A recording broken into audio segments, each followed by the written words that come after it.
Before we begin, take a moment to breathe. If these reflections speak to something silent inside you, subscribe so you don't lose the path back here. Every like, every comment helps this message find those who are still searching in the dark. Now, let's begin. Carl Jung once wrote a sentence that still sends a chill through modern psychology. The tree that reaches toward heaven must have roots that descend into hell. What he meant was simple and terrifying. The deeper the descent, the greater the potential ascent. But what Jung rarely warned people about is this: when someone returns from that descent, they do not return unchanged. They return as something the world has never encountered from them before. If you have spent years absorbing other people's pain, staying silent when you should have screamed, bending until you almost disappeared, then what is unfolding in your life now is not just healing. It is a psychological earthquake. Those who mistook your silence for surrender, who confused your empathy with weakness, who believed the wounded version of you was your final form, are about to witness something Jung documented, but few openly discuss: the return of the integrated shadow. And when the shadow returns with consciousness attached, it no longer asks for permission. Carl Jung once wrote a sentence that still sends a chill through modern psychology. The tree that reaches toward heaven must have roots that descend into hell. What he meant was simple and terrifying. The deeper the descent, the greater the potential ascent. But what Jung rarely warned people about is this: when someone returns from that descent, they do not return unchanged. They return as something the world has never encountered from them before. If you have spent years absorbing other people's pain, staying silent when you should have screamed, bending until you almost disappeared, then what is unfolding in your life now is not just healing. It is a psychological earthquake. Those who mistook your silence for surrender, who confused your empathy with weakness, who believed the wounded version of you was your final form, are about to witness something Jung documented, but few openly discuss: the return of the integrated shadow. And when the shadow returns with consciousness attached, it no longer asks for permission. What happens when the person everyone used as an emotional dumping ground decides they are finished absorbing and begins reflecting instead? The world is full of people who saw your kindness and mistook it for stupidity. They watched you retreat into silence and assumed you had been broken. Every manipulator, every energy vampire, every toxic presence in your life made the same fatal miscalculation. They believed your wound was your identity. They thought the hurt version of you was the real one. They had no idea they were watching a transformation in incubation, mistaking the cocoon for collapse. Jung spent decades observing this exact pattern. He called it the dark night of the soul, a psychological breakdown that looks like destruction from the outside, but is, in truth, a reconstruction. Those who descend the deepest do not return softer. They return precise, unmovable, unreachable to the tactics that once destroyed them. Jung referred to this descent as the night sea journey, an ancient psychological pattern where the individual is swallowed by darkness, not to be destroyed but to be transformed. The crucial detail most people miss is this: the one who completes this journey does not return to make peace with the darkness. They return as someone who can never be swallowed again. You are not the same person who was hurt. You are the version of yourself that cannot be hurt in the same way twice. And while you were silent, something profound was happening beneath the surface. Jung called it shadow integration. Not the emergence of cruelty, but the awakening of protection. Your shadow is not evil. Your shadow is every part of you that was trained to stay silent in order to be loved. Your anger, your boundaries, your capacity to say no, your ability to walk away without explanation, your willingness to let people experience the consequences of how they treated you. For years, perhaps decades, you were taught that good people do not get angry, That kind people do not set hard boundaries. That loving people do not leave. That spiritual people tolerate everything. You were taught that your value was measured by how much you could endure, so you endured. You absorbed other people's dysfunction. You carried emotional weight that was never yours. You made yourself smaller so others could feel bigger. You became the stabilizer of broken systems, the one who held everything together while quietly falling apart. And during your darkest period, something changed. You met your shadow, and instead of suppressing it again, instead of fearing it, instead of apologizing for it, you listened. You looked at your anger and realized it was not trying to destroy you. It was trying to protect you. You looked at your boundaries and understood they were not cruelty. They were clarity. You looked at your ability to detach and saw that it was not coldness, it was wisdom. Carl Jung called this moment individuation. The moment a person stops identifying only with their light and becomes whole by integrating their darkness consciously. This is where everything shifts. Because once you integrate your shadow, you stop operating from a fractured self. You are no longer trying to be good enough for people who were never capable of respecting you. You are no longer negotiating your worth. You are no longer explaining your pain. You are operating from wholeness. Light and dark, soft and sharp, compassionate and immovable. And the version of you that emerges from this integration is not trying to prove anything. That is what makes it terrifying to those who depended on your silence. The old version of you would have written long explanations. The integrated version does not explain. The old version apologized for things that were never your fault.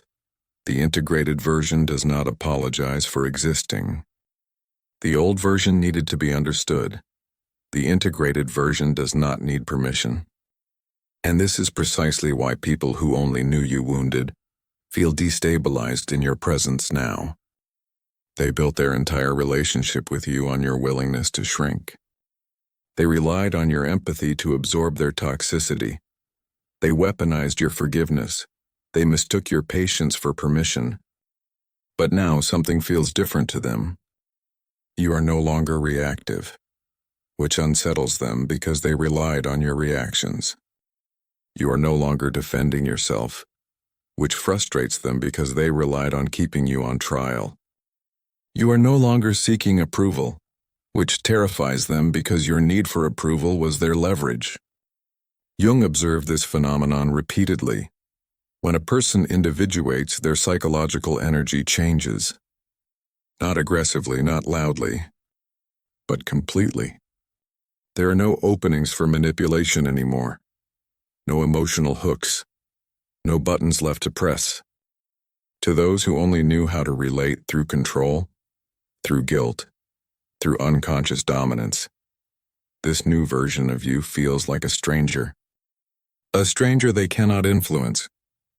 And that loss of access is what creates fear. Because what you have become is not hostile. You have become impermeable. You are no longer a sponge, you are a mirror. Where their toxicity once disappeared into you, it now reflects back untouched. When they project guilt, they see their guilt. When they attempt manipulation, they see manipulation. When they lie, they feel exposed, not attacked, exposed. And most people cannot tolerate seeing themselves clearly. So they escalate. They love bomb. They guilt trip. They play the victim. They accuse you of changing. They imply you are cold, selfish, or unrecognizable. But Jung understood what this escalation really means. They do not miss you. They miss the version of you they could control. They do not want the relationship back. They want the dynamic back. They do not want connection. They want access. And your refusal to give it is experienced by them as loss of power. The old you would have doubted yourself. The old you would have softened. The old you would have tried to explain. But the individuated you sees the pattern instantly. And you do nothing. No confrontation, no justification, no closure speech. Just absence. Just silence. just completion.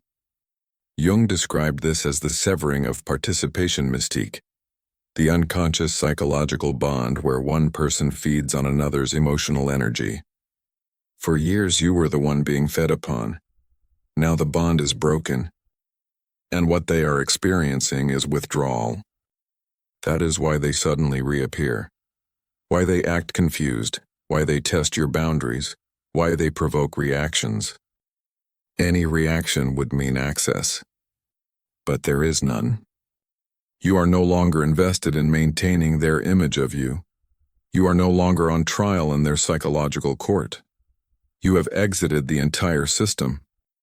And when they realize that you are truly, genuinely done, that you are not playing a game, not waiting for an apology, not trying to control them back, that is when fear sets in.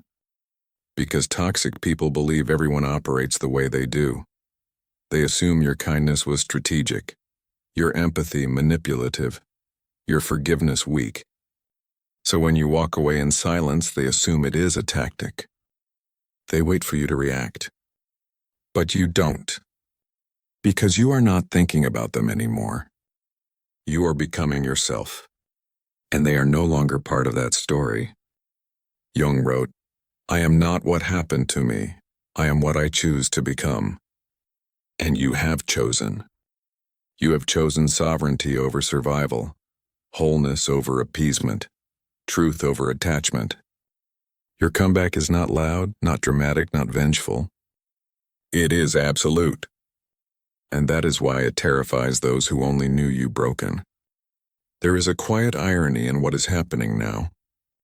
The very people who believed they diminished you are the ones who forged what you have become.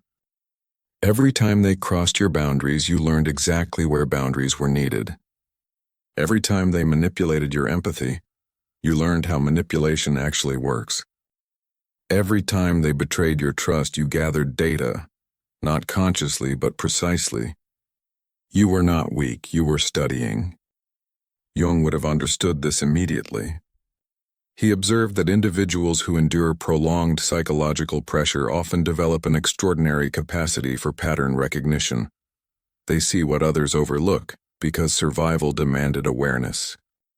You notice tone shifts, micro-expressions, contradictions between words and actions, emotional inconsistencies that never added up.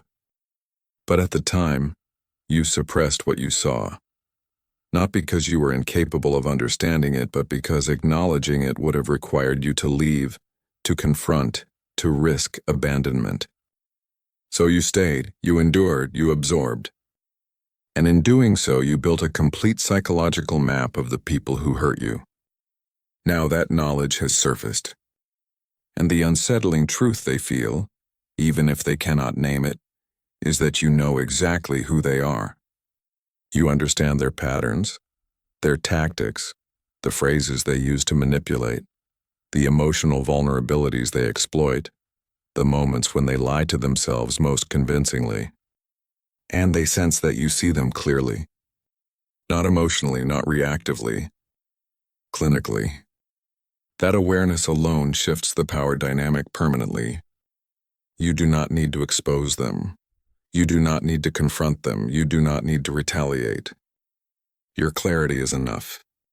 Jung described this as an antiodromia, the natural transformation of something into its opposite.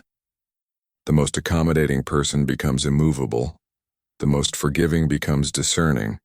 The most available becomes unreachable. The most empathetic becomes selective. This is not bitterness. This is psychological evolution. This is what happens when empathy integrates with wisdom. When compassion gains boundaries. When kindness stops sacrificing itself to preserve dysfunctional bonds. The most spiritual act, Jung believed, is sometimes to allow others to experience the consequences of their behavior. Not out of cruelty, out of truth. Now consider what happens when someone from your past tries to test this new version of you. They cannot resist. Their unconscious mind needs to verify whether the old dynamic still exists. So they send a message as if nothing happened. They appear where they know you will be. They provoke guilt. They manufacture drama. They attempt to activate your empathy. The old you would have felt the pull immediately, the obligation to respond, the need to explain, the anxiety of being misunderstood. Your heart would have raced, your mind would have rehearsed, guilt would have whispered that you were being cruel. But the integrated you feels nothing. No anger, no sadness, no satisfaction. Just calm. Just clarity. Just stillness. Jung called this being centered in the self. You are no longer reacting to their manipulation because you are no longer invested in maintaining their illusion. You are no longer explaining because you are no longer seeking their understanding. You are no longer defending because you are no longer on trial. You have stepped out of the entire psychological structure that once trapped you. And when they realize this, not intellectually but viscerally, fear sets in.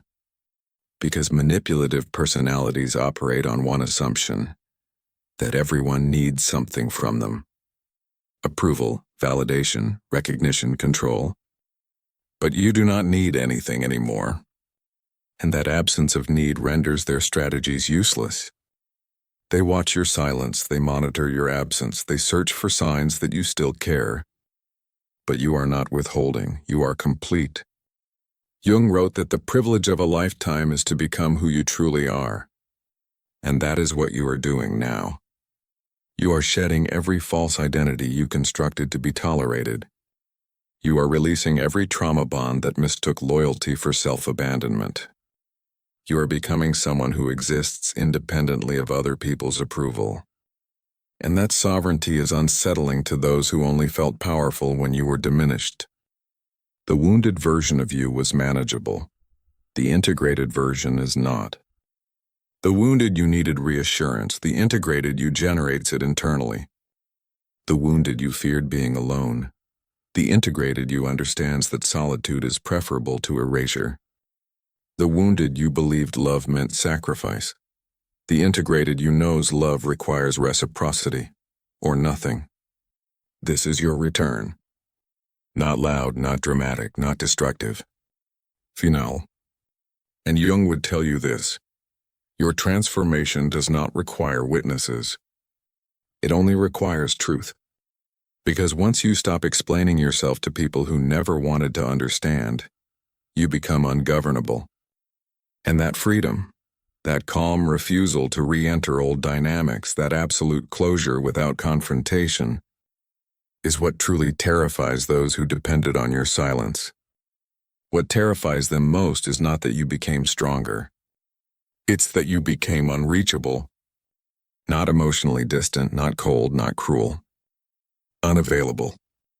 Jung understood that the most destabilizing force in any psychological system is the removal of unconscious participation.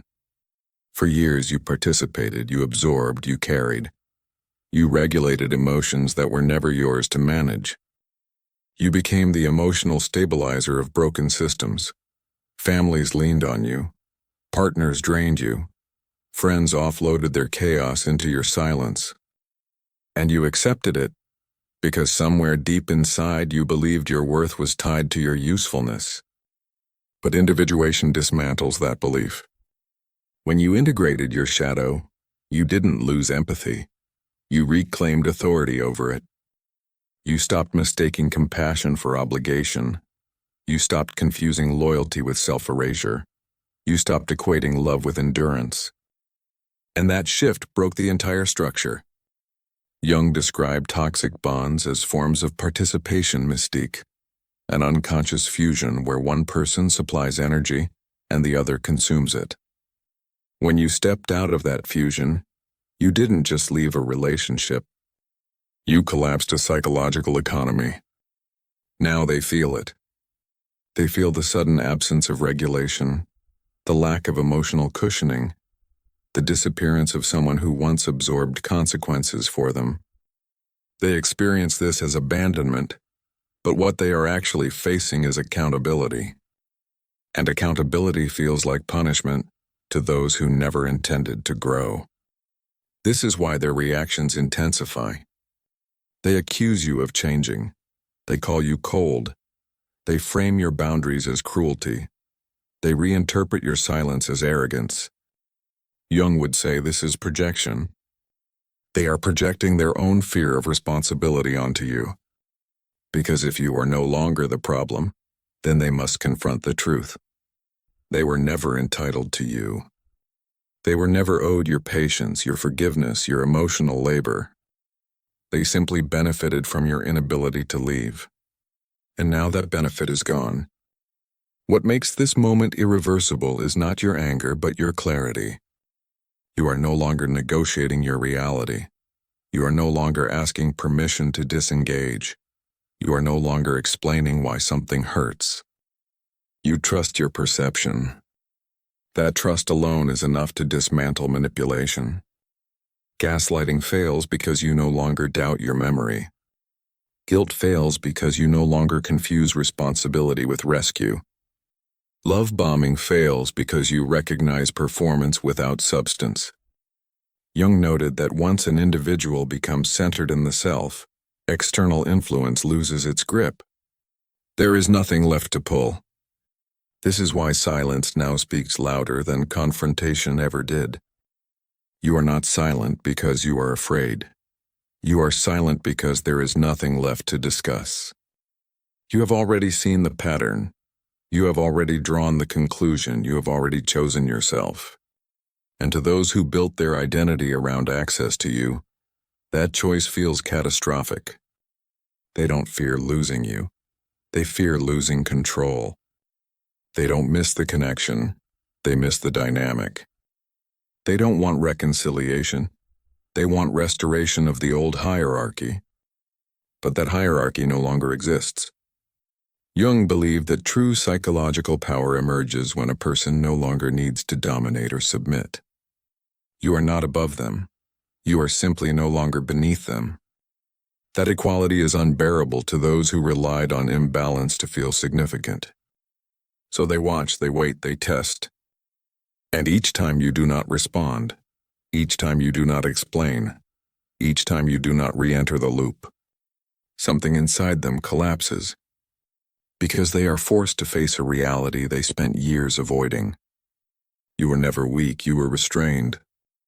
And restraint, once released, does not return to its cage. This is the point of no return. Not because you hardened, but because you integrated. Not because you closed your heart, but because you fortified it. Not because you stopped caring, but because you stopped abandoning yourself. Jung would call this sovereignty. The moment when the individual becomes psychologically whole, and therefore ungovernable by unconscious forces. And once sovereignty is established, there is no going back. Only forward. Only truth. Only the quiet authority of someone who has nothing left to prove and nothing left to give away without consent. Jung observed something crucial at this stage of individuation. When the psyche reaches sovereignty, it no longer seeks resolution through dialogue. It seeks alignment through action. This is why your silence feels final.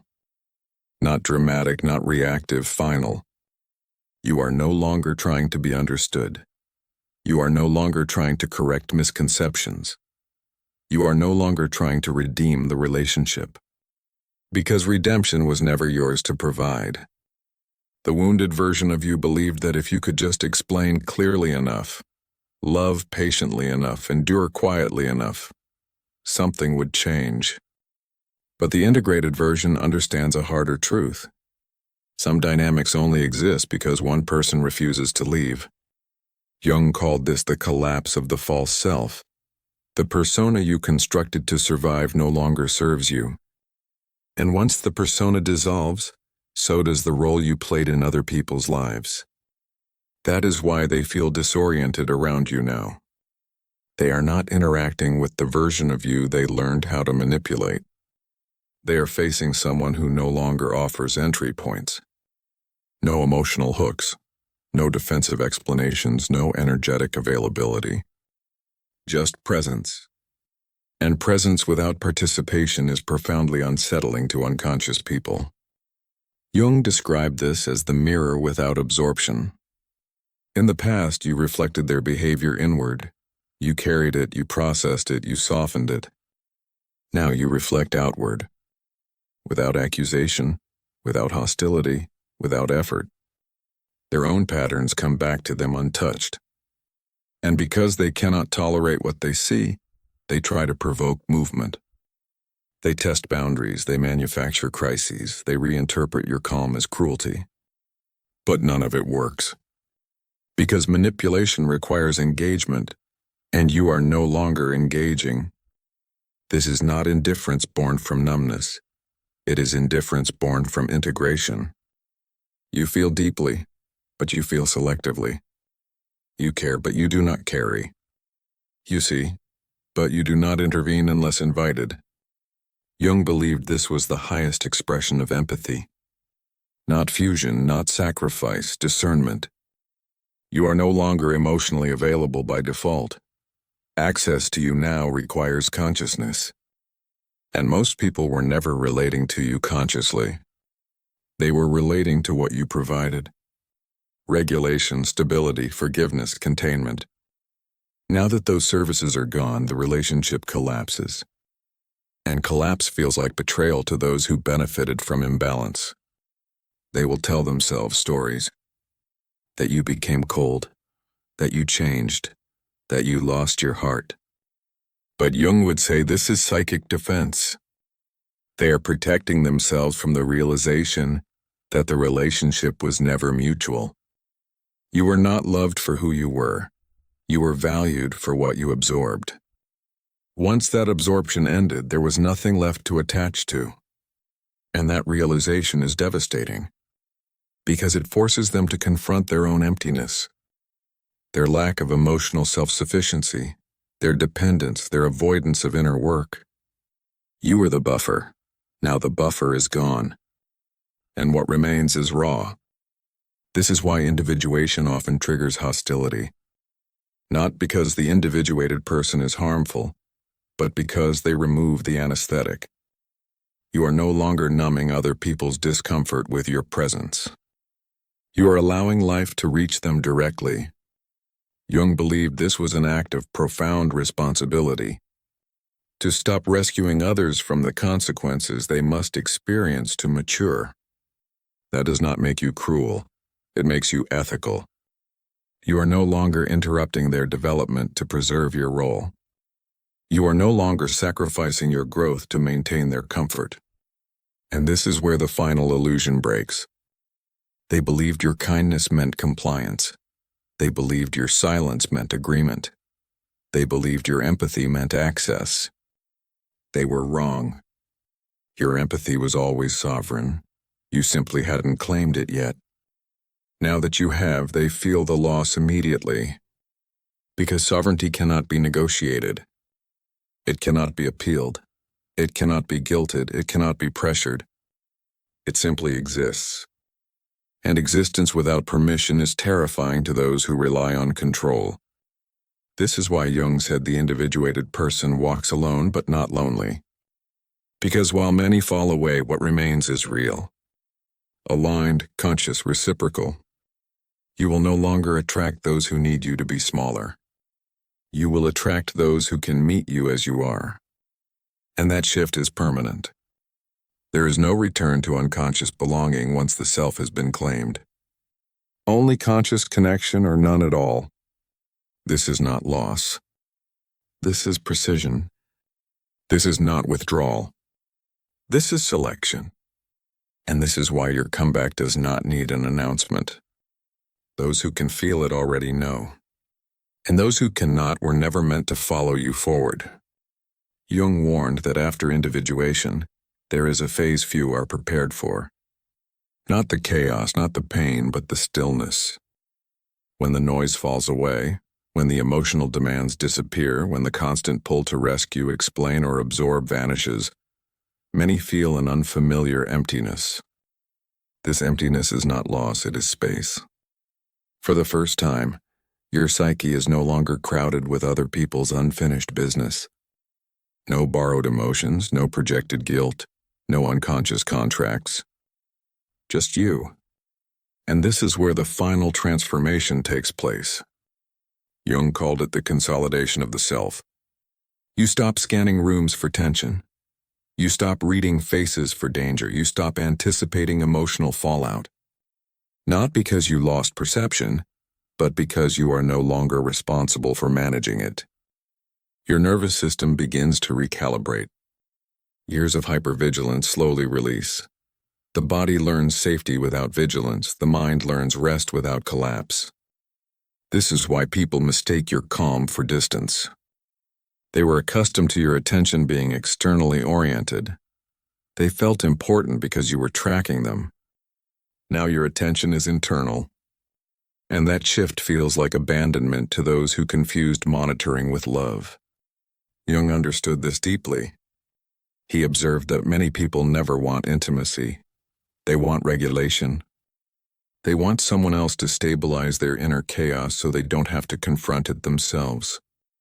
When you stop providing that, they feel destabilized.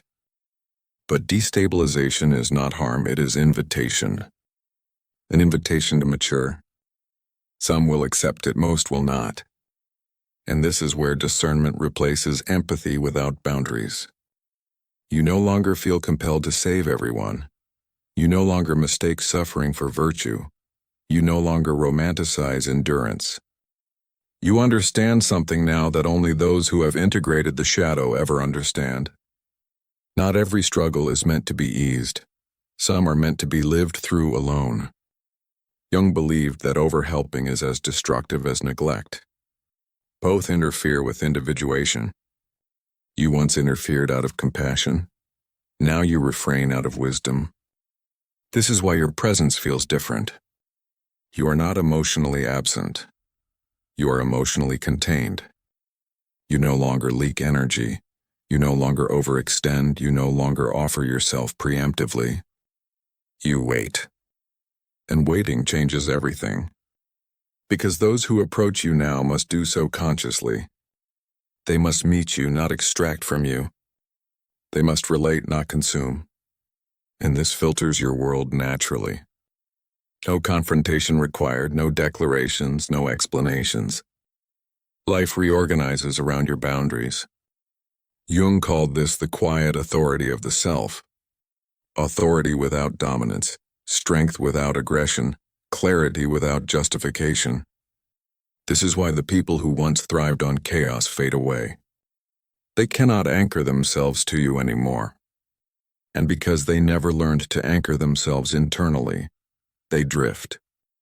Some resent you for it, some envy you, some fear you. But none of that is yours to manage. Your task now is simpler and far more demanding. To remain aligned.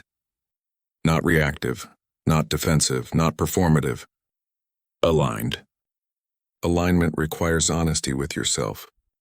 You will notice subtle temptations to return to the old role. Moments where guilt whispers, you could help. Moments where nostalgia suggests, maybe you were too harsh. Jung warned about this phase. He said the psyche will attempt to restore familiar identities even when they were harmful. Because the known feels safer than the true. This is where conscious choice becomes essential. You are not cruel for maintaining distance. You are not selfish for protecting your energy. You are not abandoning anyone by choosing yourself. You are ending a cycle. And cycles must end cleanly or they repeat. This is why partial boundaries fail. This is why explanations reopen doors. This is why emotional availability without discernment recreates the same dynamics. You have learned this now.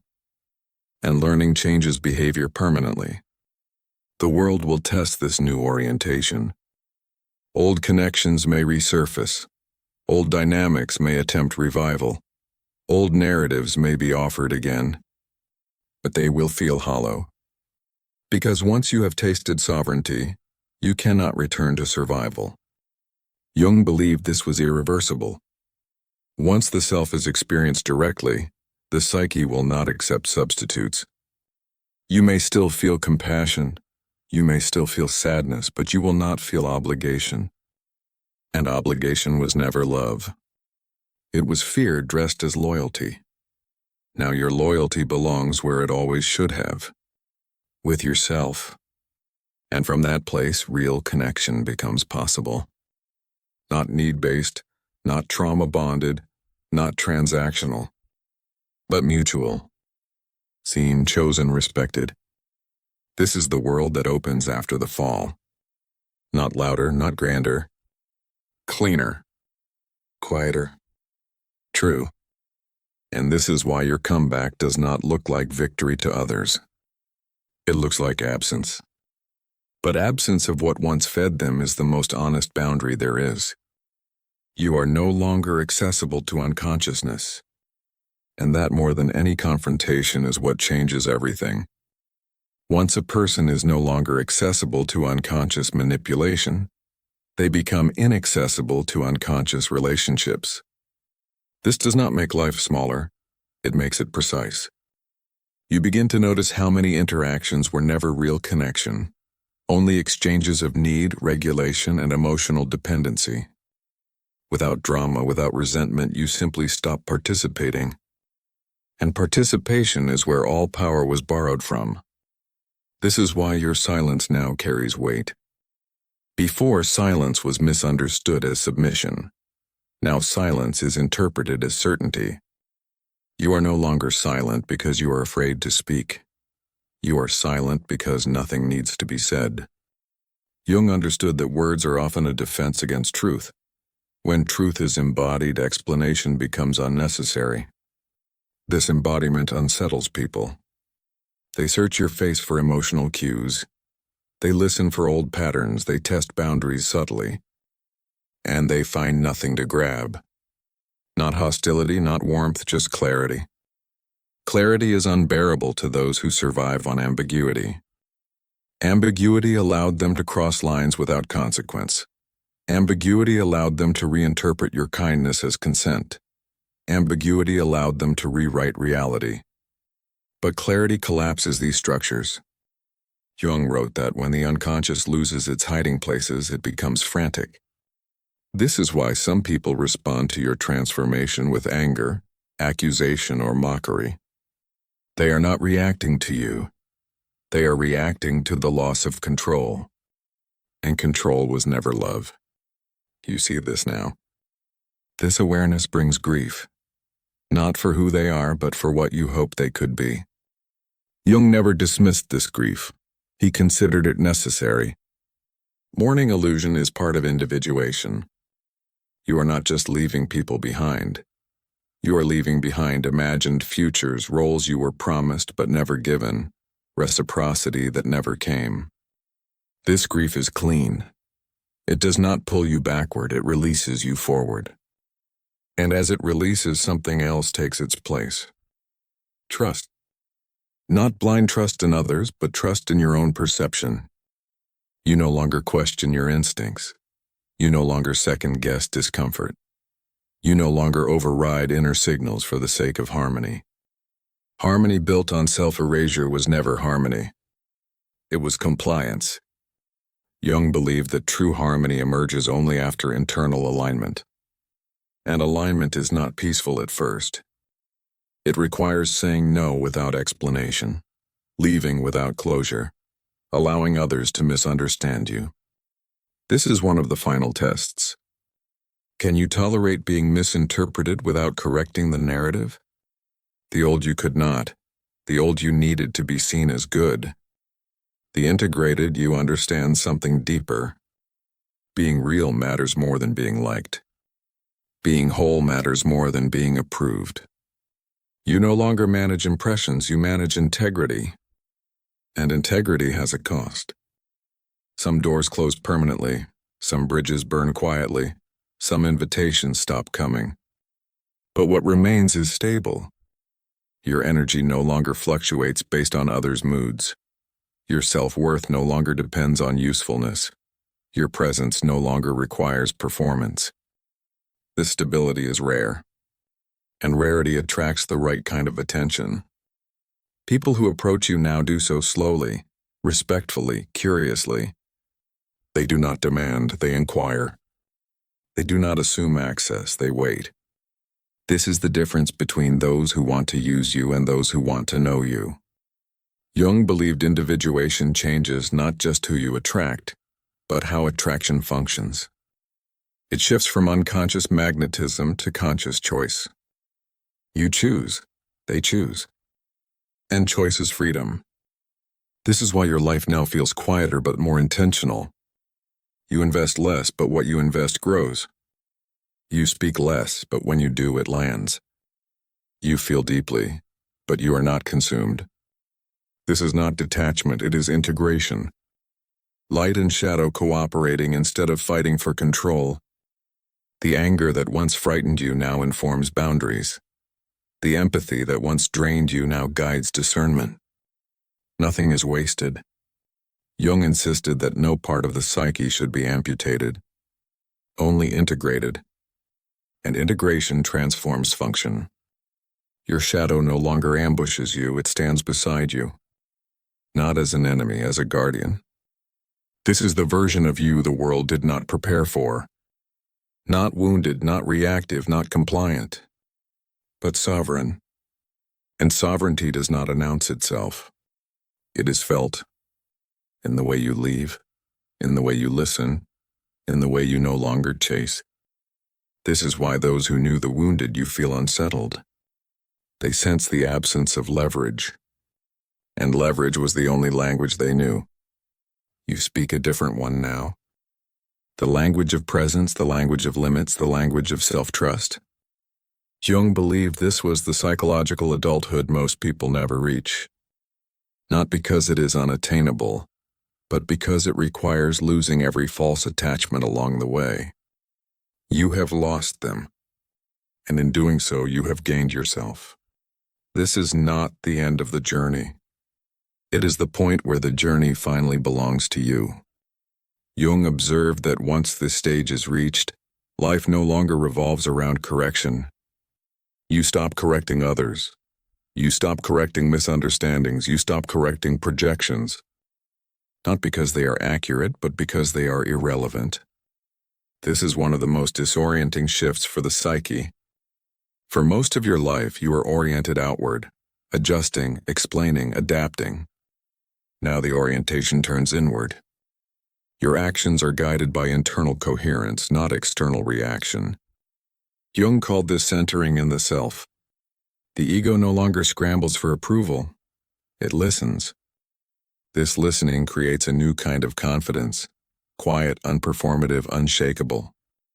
You begin to notice how often people speak not to communicate, but to extract reassurance, validation, or dominance.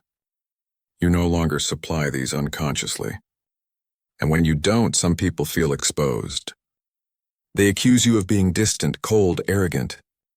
Jung warned that individuation often looks like arrogance to those who depend on unconscious bonds. But arrogance inflates the ego. Individuation dissolves it. You are not bigger than others. You are simply no longer smaller than yourself.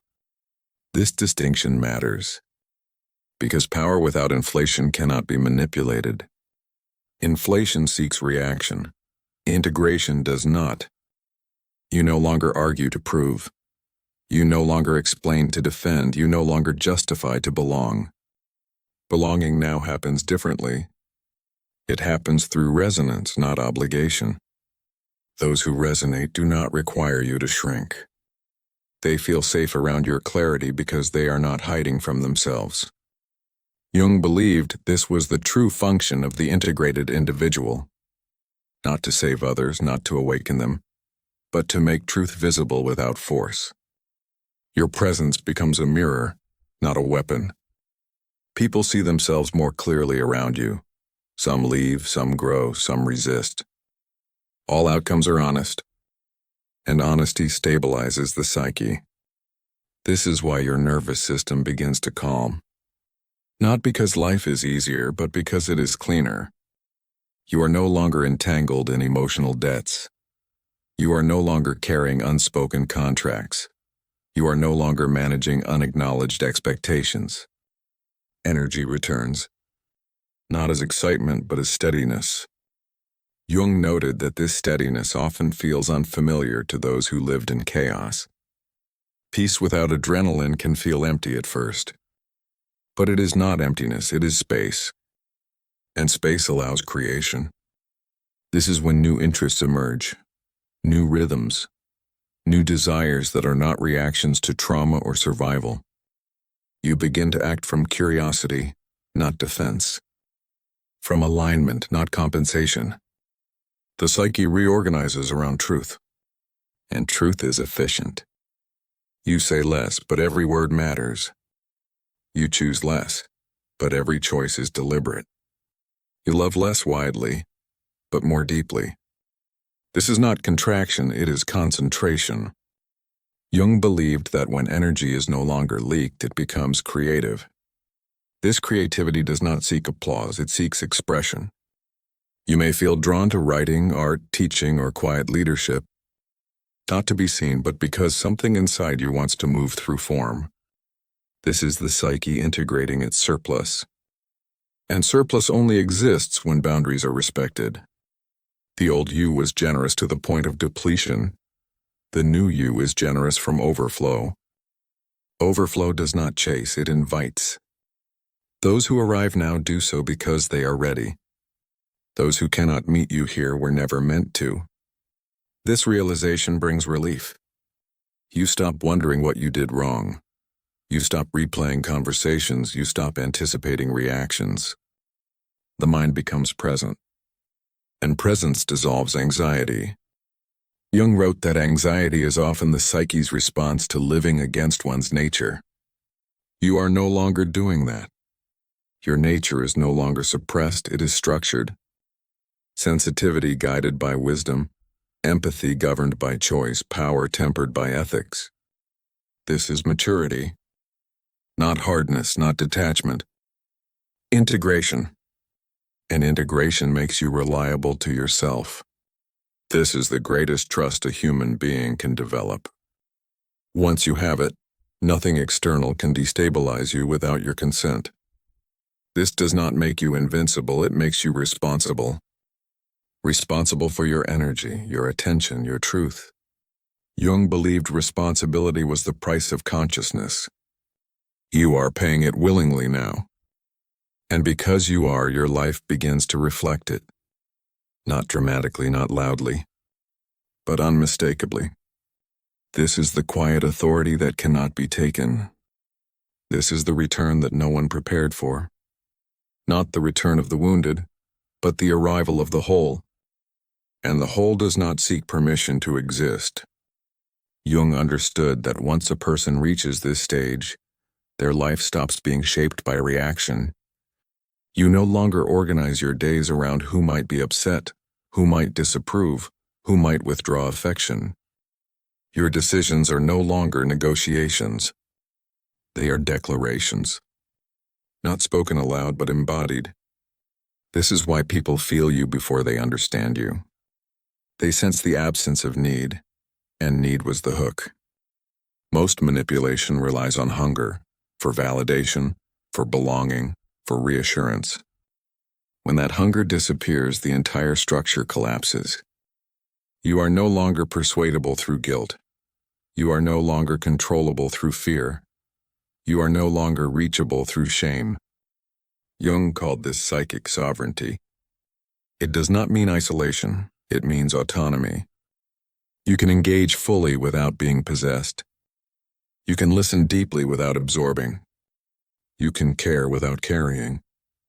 This distinction transforms relationships. Conversations slow down. Drama loses momentum. Emotional chaos finds no landing place. You become boring to dysfunction. And that boredom is a form of protection. People who thrived on intensity begin to drift away. People who depended on your emotional labor feel unsettled. They may accuse you of changing, of becoming distant, of losing warmth. But Jung was clear. Warmth that burns the self is not warmth, it is self-erasure. True warmth preserves form. You are not colder now, you are contained. Containment is what allows fire to be useful instead of destructive. This is why your presence now feels grounded. You do not rush to fill silence. You do not rescue discomfort. You do not intervene prematurely. You allow reality to speak for itself. And reality, when not interrupted, reveals truth quickly. This changes how others experience themselves around you. Some feel relief, they can finally be honest. Some feel exposed, their strategies no longer work. Some feel challenged, they must now carry their own weight. All of this is appropriate. Jung believed that the individuated person restores balance to systems simply by refusing to compensate for imbalance. You are no longer the stabilizer of dysfunction. You are the stabilizer of self. This creates a ripple effect. Work environments shift, family dynamics reorganize, friendships either deepen or dissolve. Not because you demand it, but because you no longer prevent it. You have removed yourself from the role of shock absorber. And systems must now absorb their own impact. This is why your silence feels powerful. It is not passive, it is not avoidance. It is non-participation in distortion. Jung emphasized that withdrawal when conscious is not regression, it is precision. You withdraw from what distorts so you can fully engage with what aligns. Your energy becomes selective, not because you are superior, but because you are finite. You honor that finitude. This is maturity. You stop overextending empathy where it is not reciprocated. You stop offering explanations where curiosity is absent. You stop investing where integrity is lacking. And in doing so, you gain clarity.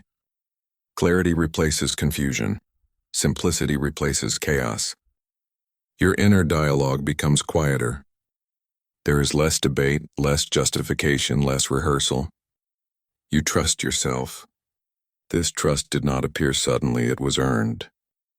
Through pain, through observation, through survival. Jung wrote that self-trust is built when the psyche sees that it can endure truth without collapsing. You endured. And because you did, your nervous system recalibrated. You are no longer hypervigilant, you are alert. You are no longer guarded, you are discerning. This distinction is everything. Alertness perceives, hypervigilance anticipates.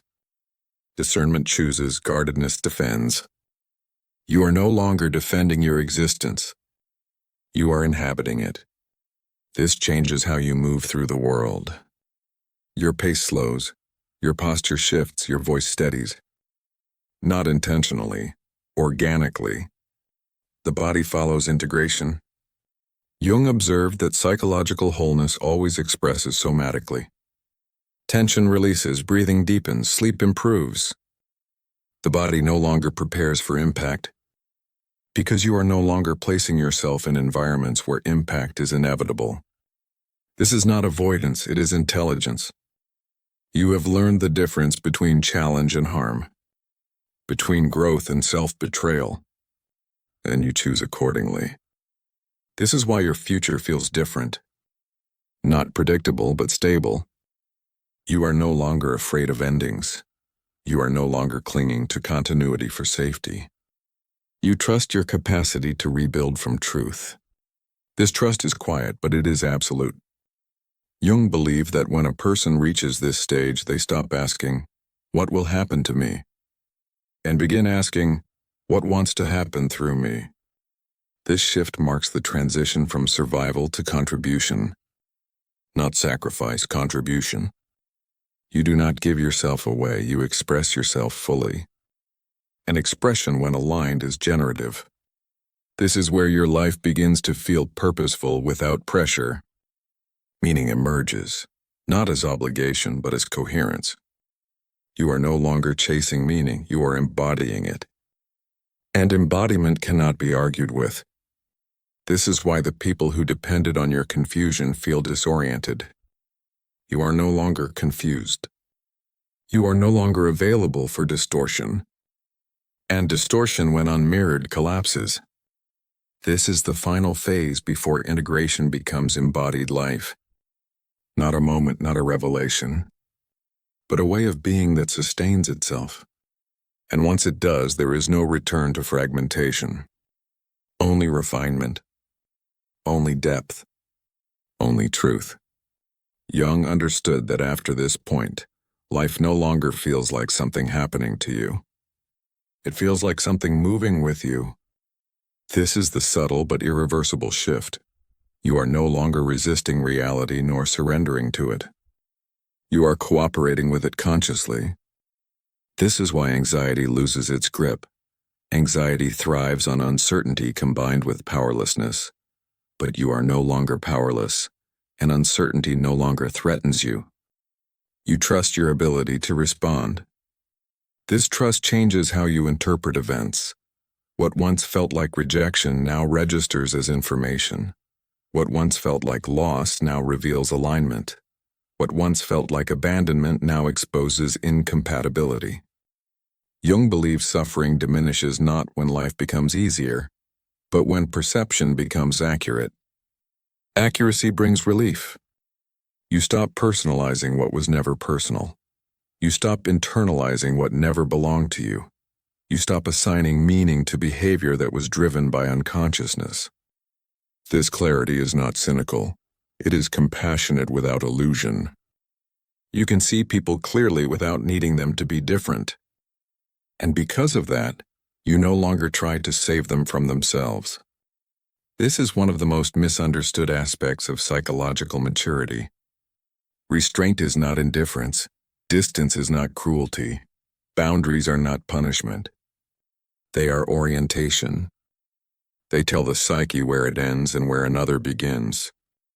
Jung warned that without boundaries, love becomes possession, and empathy becomes consumption.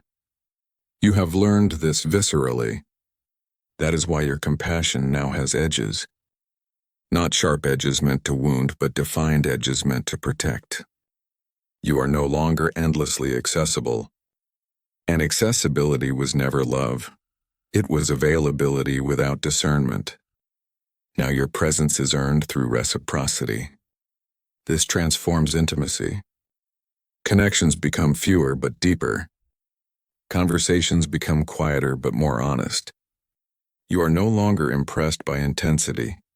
You value consistency. You are no longer drawn to charisma. You trust character. You are no longer seduced by potential. You observe behavior. This is not guardedness. It is wisdom acquired through consequence. Jung noted that wisdom is not learned through instruction, but through endured contradiction. You lived inside contradiction for years. Being kind while being harmed, being loyal while being neglected, being understanding while being exploited. That contradiction fractured the psyche. Integration healed it. And now you can hold complexity without losing coherence. You can love someone without excusing them. You can empathize without abandoning yourself. You can forgive without granting access. This balance is rare. It unsettles people who rely on extremes. Those who need you either enmeshed or absent. Those who only recognize devotion when it costs you. Your balance frustrates them because it offers no leverage. You are neither reactive nor compliant. You are centered. Jung described the centered individual as one who has relocated authority from the external world to the self. Not ego, self. The organizing principle that transcends mood, approval, and fear. This self does not argue. It does not justify. It does not negotiate its existence. It simply is. And from that state, action becomes clean. When you speak, your words are minimal, but they land. When you say no, there is no apology attached, but there is no aggression either. Your refusals are calm, your exits are quiet, your presence is steady. This steadiness becomes unmistakable. People may not know what changed, but they feel that something has. They sense that you are no longer available for roles that diminish you. They sense that you are no longer confused about your worth. And worth, once internalized, cannot be extracted. This is why you no longer chase closure. Closure was an attempt to be understood by those who benefited from misunderstanding you. You release that need. You accept that some people will never revise the story where they were comfortable. You no longer require their insight to validate your reality. Jung emphasized that individuation often requires the courage to be misunderstood. You have developed that courage. Not loudly, not defiantly, quietly. You do not correct narratives that no longer define you. You let time and distance do what explanation never could. This is maturity. You have learned that not every truth needs a witness. Some truths only need embodiment. And embodied truth changes environments without instruction. This is why your life begins to attract different people. Those who are curious rather than defensive. Those who listen rather than extract. Those who meet you rather than manage you. These connections feel unfamiliar at first. There is less drama, less urgency, less emotional volatility. But there is safety. Jung noted that the psyche recognizes safety not through excitement, but through coherence. Your nervous system relaxes around the right people. You do not perform. You do not anticipate rejection. You do not rehearse abandonment. You simply exist. This existence is enough. You stop proving your value. You stop earning your place. You stop justifying your needs. You respect them. And respect, once self-directed, restructures everything. You are no longer waiting to be chosen. You are choosing. This choice is ongoing. It is not a one-time decision, it is a posture. A posture that says, I will not betray myself for connection.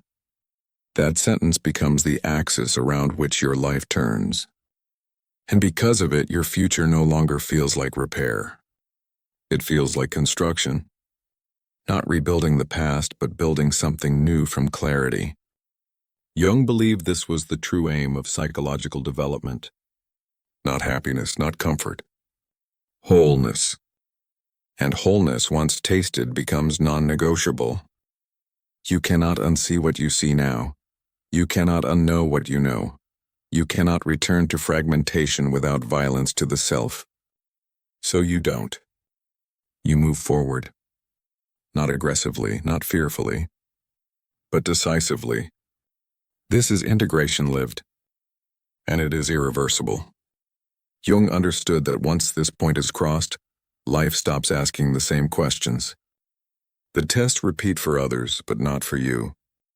Not because you are immune, but because you respond from a different center. What once triggered fear now triggers discernment. What once provoked guilt now activates clarity. What once demanded explanation now requires nothing at all. This is not emotional numbness, it is emotional sovereignty. You still feel. Deeply. But feeling no longer dictates action.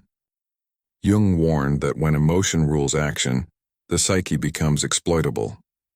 But when emotion informs action, the psyche becomes integrated. You have learned this difference through lived consequence. That is why your calm unsettles people. They are accustomed to volatility, to reactions, to emotional access they can pull at will. Your calm offers no leverage. It cannot be rushed. It cannot be provoked. It cannot be manipulated into urgency. This calm is not passive, it is watchful. Jung described this as the observing ego aligned with the self. You are present without being porous, attentive without being absorbent, engaged without being entangled. This changes how conflict appears. Conflict no longer feels personal, it feels diagnostic. You can see patterns without merging with them. You can hear accusations without internalizing them.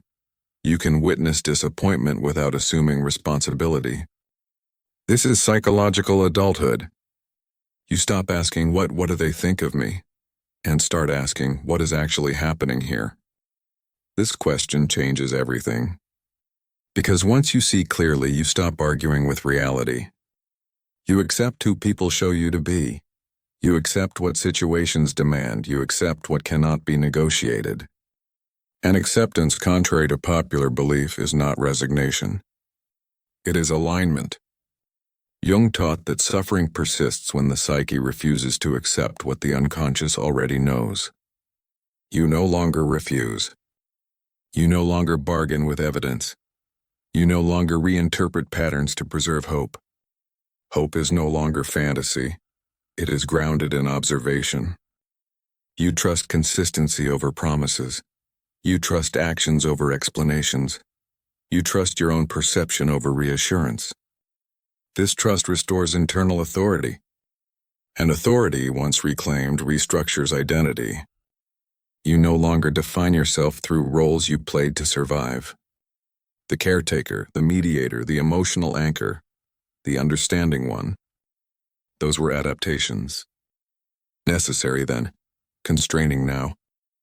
You release them without resentment. You understand that survival roles are not meant to become identities. They were bridges, not destinations. Jung emphasized that identity crystallizes only after survival is no longer the primary task. You are no longer surviving. You are choosing. This choice simplifies your life. Decisions become clearer, relationships become fewer, energy becomes conserved. You no longer scatter yourself to maintain connection. You invest deliberately. This investment produces stability. Not excitement-based stability, but structural stability. Your life begins to feel quieter. Not empty, focused. You no longer seek stimulation to feel alive, you seek resonance. Resonance feels calm, aligned, grounded. Jung noted that the psyche recognizes truth through resonance, not intensity. Intensity often masks instability. Resonance reflects coherence. You are learning to trust coherence. This trust changes how you love. Love is no longer something you earn through endurance. It is something you offer where it is met. You no longer confuse attachment with devotion.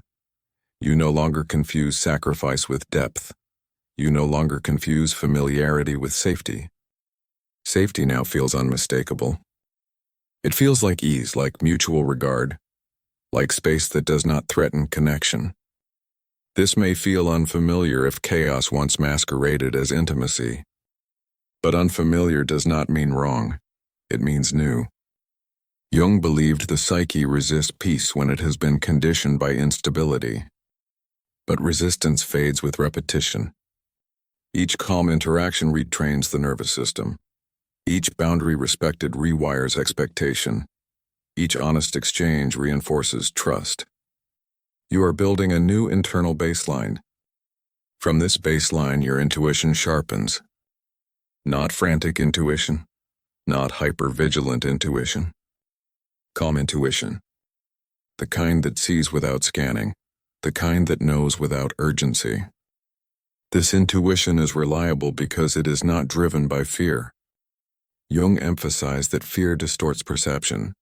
Clarity requires safety. You are becoming safe to yourself. That safety changes how you move in the world. You no longer explain your boundaries, you simply live them. You no longer announce your growth, you embody it. You no longer need recognition from those who never recognized your pain. You have closed that loop. Closure did not come from conversation, it came from integration. This is why the past loses its pull. You can remember without reliving. You can reflect without re-entering. You can acknowledge without reopening wounds. Memory becomes information, not identity. Jung believed healing was complete when memory no longer dictated behavior. You have reached that threshold. Not because you forgot, but because you learned. And learning, once integrated, becomes wisdom. Wisdom does not shout. It does not prove. It does not persuade. It stabilizes. This stability radiates outward. People feel it, even if they cannot articulate it. Some will be drawn to it, some will withdraw from it. Both responses are appropriate. You no longer chase either. You allow alignment to sort itself. This is what Jung meant when he said the individuated person no longer adapts to the world, but allows the world to adapt to them. Not through dominance, through coherence. You are coherent now. And coherence is magnetic. Not loudly, not dramatically. Quietly, consistently. This is the life that begins after integration. Not a perfect life, a grounded one. Not a painless life, an honest one. Not a life without loss, a life without self-betrayal. And that is the difference that changes everything. Jung understood that after integration, life no longer revolves around repair. It revolves around direction. Before, much of your energy went toward fixing, understanding, enduring, holding things together. Now that energy turns forward. You begin to ask different questions. Not how do I make this work, but is this aligned with who I am now? Not how do I keep the peace, but what truth is being avoided here? Not what did I do wrong, but what is this situation revealing? These questions are not defensive, they are orienting. They help the psyche move instead of circle. Jung warned that unresolved complexes keep the psyche trapped in repetition. Integration dissolves repetition. Patterns that once replayed endlessly simply stop appearing. Not because you force them away, but because you no longer resonate with them. This is subtle, but unmistakable. You notice it when the familiar chaos fails to hook you. When drama feels loud rather than compelling. When emotional volatility feels transparent instead of intoxicating. You no longer feel pulled into intensity to feel alive. You feel alive through presence. This presence changes your sense of time. Urgency fades, pressure dissolves. Deadlines no longer feel existential. You understand that panic was never about time. It was about insecurity. Now that your center is stable, time becomes spacious. You move deliberately. You respond intentionally. You rest without guilt. Rest is no longer avoidance, it is maintenance. Jung emphasized that the psyche requires rhythm, not constant stimulation. You begin to honor rhythm. Periods of solitude, periods of engagement, periods of creation, periods of stillness. None are avoided, none are clung to. You move between them consciously. This balance restores vitality. Not the frantic vitality of adrenaline, but the steady vitality of coherence. Your nervous system begins to trust the world again. Not blindly, wisely. You are no longer scanning for danger everywhere, because you trust your ability to respond if danger appears. This trust reduces vigilance. Hyper-awareness becomes awareness. Sensitivity becomes perception. Empathy becomes discernment. You feel without flooding. You observe without absorbing. You connect without losing yourself. This is psychological maturity. Jung believed maturity was not the absence of vulnerability, but the presence of containment. You can hold emotion without being overtaken by it. You can hold contradiction without collapsing into confusion. You can hold complexity without demanding resolution. This capacity allows deeper relationships. Not more relationships, but truer ones. You recognize compatibility quickly. Misalignment reveals itself early. You no longer stay long enough to be convinced out of your intuition. You respect first impressions when they are calm, not reactive. Jung wrote that intuition speaks quietly, and fear speaks loudly. You now know the difference. This discernment saves years. Years once lost to hoping people would change. Years spent explaining yourself. Years negotiating boundaries internally instead of externally. Those years were not wasted. They educated you. They taught you exactly what no longer works. And knowledge gained through experience is irreversible. You cannot unsee what you now see. This is why regression feels unnatural. Trying to return to old dynamics now feels physically uncomfortable. Your body resists. Fatigue appears, tension rises, breath shortens. Your body has become an ally. Jung believed the body carries unconscious truth long before the mind accepts it. You listen now. This listening keeps you aligned. You are no longer impressed by charisma without consistency. You are no longer persuaded by words without follow-through. You are no longer swayed by potential without behavior. Reality is your guide, and reality is grounding. This grounding shifts how you experience success. Success is no longer approval, it is alignment. It is waking without dread. It is working without depletion. It is relating without self-erasure. It is saying no without explanation. It is saying yes without obligation. It is being present without performing. Jung described this as living from the self, rather than the persona. You no longer need the mask that once protected you. You do not discard it angrily, you simply stop using it. And without the mask you feel lighter. Not exposed, authentic. Authenticity does not mean oversharing. It means coherence between inner and outer life. You say what you mean. You mean what you say. You do not say more than necessary. Silence becomes a choice, not a defense. Speech becomes intentional, not reactive. You stop rehearsing conversations that will never happen. You stop arguing with people who are not present. You stop explaining yourself to imaginary critics. Your mind becomes quieter, not empty, ordered. Jung believed mental noise often signals unresolved inner conflict. As conflict integrates, noise diminishes. This quiet allows creativity to emerge. Not forced creativity, natural creativity. Ideas surface without effort. Insights connect without strain. Expression flows without urgency. You create because it feels true, not because it proves worth. Creation becomes communion with the self. This communion nourishes you. You are no longer consuming meaning externally. You are generating it internally. This is independence at the psychological level. And psychological independence reshapes destiny. Your choices compound differently. Your environment reorganizes, your future trajectory shifts. Not overnight, but irreversibly. Jung understood that individuation changes fate by changing the chooser. You are no longer choosing from fear, from deficiency, from unconscious loyalty to the past. You are choosing from awareness. Awareness does not guarantee ease, but it guarantees honesty. And honesty is sustainable. This is the life that follows the storm. Not dramatic, not cinematic. Stable, clear, quietly powerful. And once lived, it cannot be unlearned. Here is the part most people never understand about this transformation. When someone integrates their shadow, they don't become louder. They become quieter.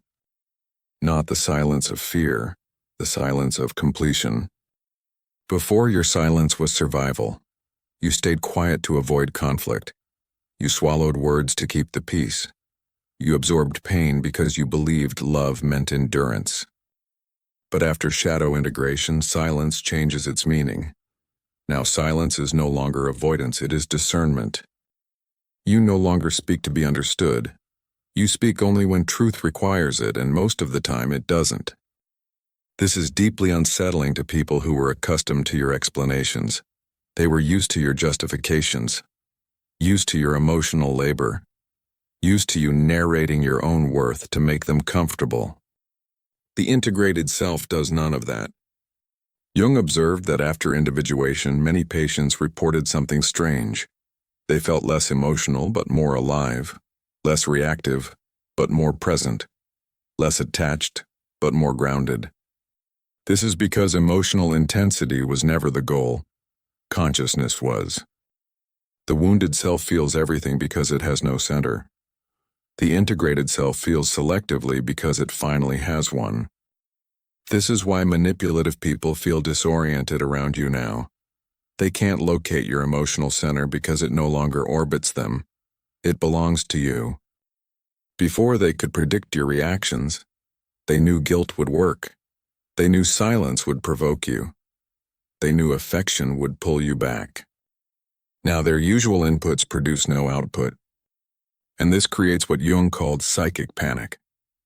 When unconscious strategies stop working, the unconscious panics. It escalates, it repeats, it grows louder. This is why some people suddenly become dramatic when you change, why they accuse you of being cold, why they say you've changed as if that were an accusation. They are not reacting to who you are. They are reacting to the loss of access. Because here is the truth Jung understood. Access was the entire relationship. They did not love your essence, they loved your availability.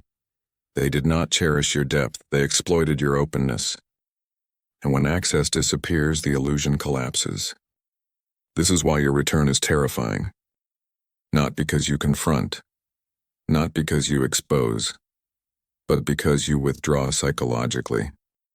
Jung wrote that true power does not announce itself. It reorganizes the field simply by existing. You are no longer fighting. You are no longer proving. You are no longer explaining. You are simply no longer available to unconscious dynamics. And unconscious people cannot survive in the presence of someone who refuses to participate in unconsciousness. This is where the real separation occurs. Not physically, energetically. They may still see you. They may still speak to you. They may even smile. But they can no longer reach you. The hooks don't catch, the triggers don't fire, the guilt doesn't land. And that absence of reaction feels like annihilation to those who relied on your reactions to regulate themselves. This is what Jung meant when he said that individuation is the most radical act a person can perform. Because when you individuate, you stop being usable in the old way. You stop being a role, a function, a container. You become a self. And a self cannot be manipulated the way a role can. This is also why the integrated person often feels an unexpected grief, not for the people they lost, but for the version of themselves that had to disappear. The one who tried harder, loved longer, waited endlessly, explained patiently. That self was real, and it served its purpose. But it was never meant to be permanent. Jung believed that every psyche eventually demands wholeness. And when wholeness is denied long enough, it arrives through collapse. Your collapse was not a failure. It was the psyche forcing integration. You didn't lose yourself, you retrieved yourself. And now, you are no longer negotiating your existence. You are inhabiting it. This is the stage where your presence alone becomes a boundary, where your calm becomes a signal, where your non-engagement communicates more than any confrontation ever could. This is not detachment, this is sovereignty. And sovereignty is terrifying to anyone who benefited from your lack of it. At this stage of the journey, something subtle but irreversible has occurred. You no longer feel the urge to correct how others see you. This is one of the clearest signs Jung used to identify true individuation. The ego no longer chases mirrors. The self no longer asks for reflection. Before, misunderstanding felt unbearable. You needed people to see your intentions, to recognize your pain, to acknowledge your goodness. Now misunderstanding feels neutral, not pleasant, not painful, simply irrelevant. This is not apathy, it is self-location. You finally know where you stand. And because of that, it no longer matters where others place you in their narrative. Jung wrote that the unindividuated person lives inside the expectations of others. Their identity is shaped by approval, rejection, praise, and blame. They are endlessly adjustable, endlessly exhausted. But the individuated person becomes psychologically non-negotiable. Not rigid, not defensive, just defined. And definition is threatening to anyone who depended on your ambiguity. This is why some people begin rewriting history when you change. They suddenly remember events differently. They minimize what happened. They accuse you of exaggeration. They claim you were never that hurt. This is not confusion, it is defense. When your clarity threatens their self-image, their psyche must protect itself. and it does so by distorting reality. Jung called this the retroactive defense mechanism, when the unconscious rewrites the past to avoid responsibility in the present. But notice something important. You are no longer pulled into these revisions. You do not argue, you do not correct, you do not defend your memory. Because you no longer need consensus to validate your experience. Your memory belongs to you. Your truth belongs to you. Your healing does not require agreement. This is where emotional independence truly begins.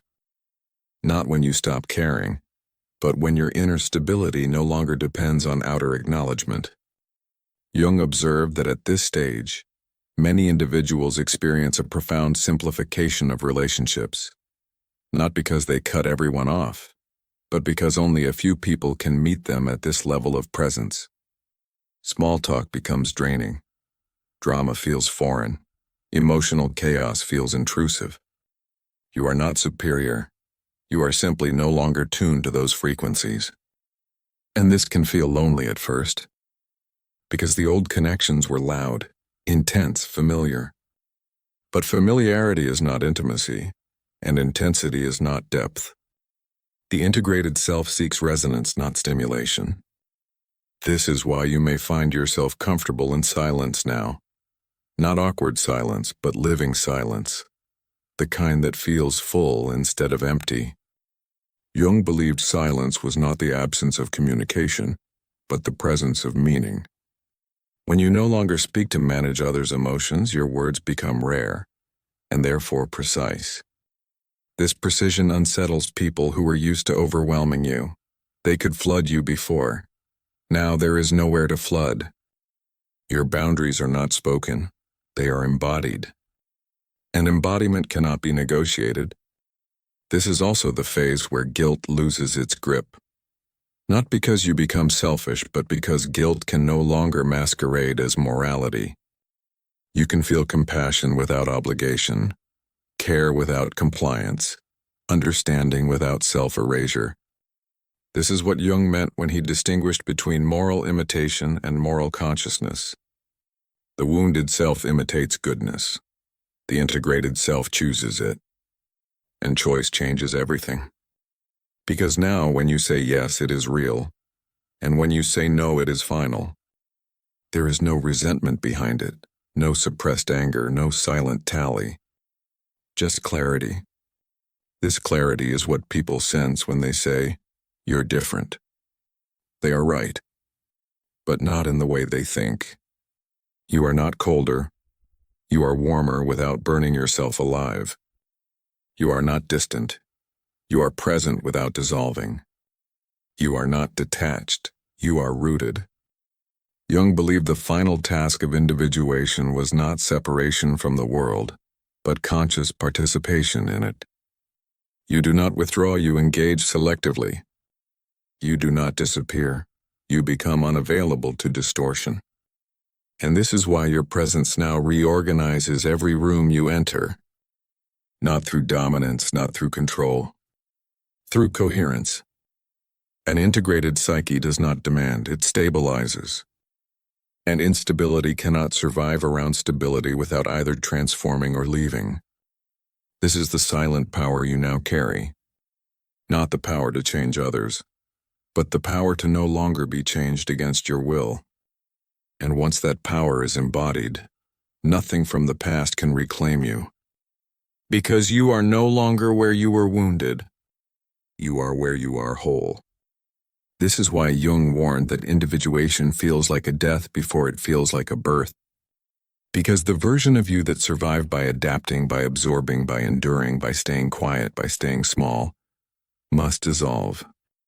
And dissolution is frightening. Not because something bad is happening, but because something false is ending. You are no longer organized around survival. You are organized around truth. And truth has weight. It does not bend easily. It does not negotiate its existence. It does not explain itself to be accepted. This is what makes your return so unsettling to those who only knew your wounded form.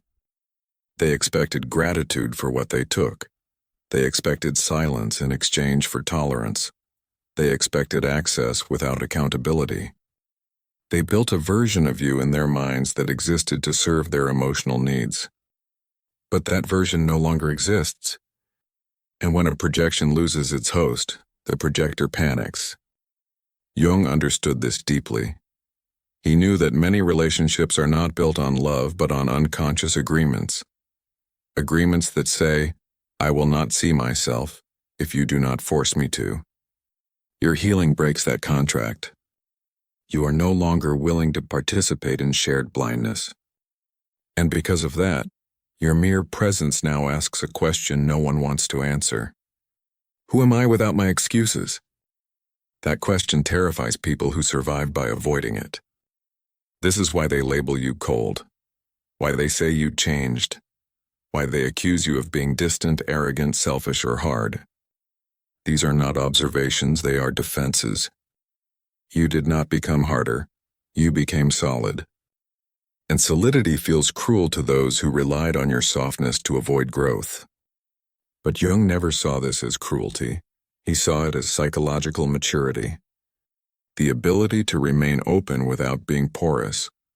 The ability to love without abandoning the self. The ability to feel deeply without drowning. This is the sovereign self. Not dominant, not superior, sovereign. No longer ruled by fear of abandonment. No longer governed by guilt. No longer shaped by the emotional weather of others. You still feel, but you choose where feeling flows. You still care, but you do not carry what is not yours. You still love, but you no longer disappear inside it. This is what people sense when they say, you're unreachable now. They are wrong. You are not unreachable. You are unreachable to manipulation, unreachable to guilt-based control, unreachable to emotional extraction.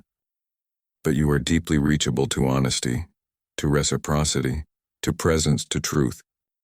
Jung believed this was the highest psychological achievement.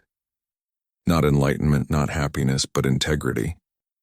The state where inner and outer life are aligned, where action matches value, where silence is chosen, not imposed, where boundaries are not walls, but structure.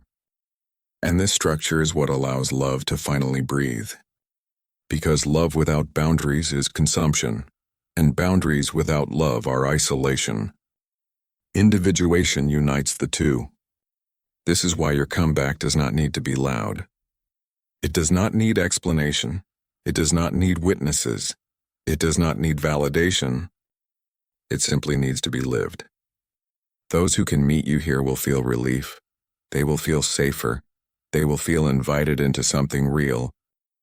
Those who cannot will feel threatened. They will feel exposed. They will feel excluded. And neither reaction is your responsibility. Jung wrote that the individuated person no longer seeks to be understood by the many. They live for the few who can see. And sometimes that few begins with only one, you. So if you feel different now, if the old patterns no longer pull you, if the chaos no longer hooks you, if the guilt no longer convinces you, if the silence feels peaceful instead of lonely, this is not emptiness. This is integration. You are not losing connection. You are losing distortion. You are not becoming indifferent. You are becoming precise. You are not abandoning love. You are reclaiming it from sacrifice. This is the moment Jung was pointing toward when he said, I am not what happened to me. I am what I choose to become. And you have chosen. You chose yourself. Not out of anger, not out of revenge, but out of clarity. And clarity is the one thing no manipulative system can survive. Your return is not terrifying because you are dangerous. It is terrifying because you are free. And freedom cannot be controlled, only respected. That is the end of the old world, and the beginning of the one you now inhabit.